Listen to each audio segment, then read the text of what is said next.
Cade questo governo? Spero di sì. Almeno qualcuno prenderà decisioni più concrete e non litigheranno ogni giorno per tutto. Certo è che è un gran caos. Non c'è male. A mio modesto parere Salvini non vorrebbe la crisi di governo, Però è lui che... ma va incontro a tanti problemi, tantissimi.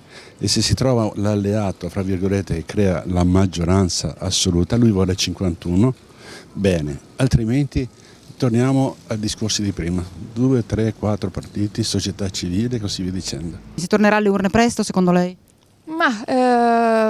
Continuano a litigare, quindi potrebbe anche essere. Sì. Secondo me il governo tecnico non era male neanche quello. Mi riferisco a Gentiloni.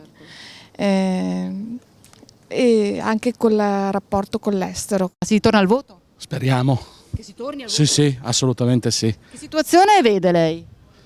Che non si tornerà al voto perché siamo strumentalizzati e faremo un altro dei soliti governi tecnici fantoccio, oppure una coalizione che non è quella che rappresenta gli italiani. Però lei vorrebbe invece tornare alle urne? Sì. Abbiamo avuto, non so fin adesso quanti sono, una cinquantina, forse di più. Cade o non cade secondo lei comunque?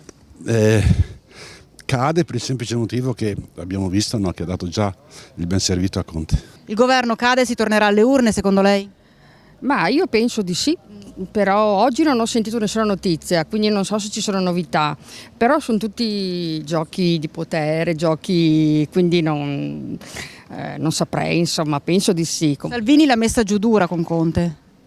Sì, ma adesso ci sarà la lotta tra Conte e Salvini. Senta, ma Salvini premier come lo vedrebbe? Assolutamente sì. Assolutamente sì. Mi sembra proprio che non si riesca a trovare una soluzione, anzi si peggiora sempre di più.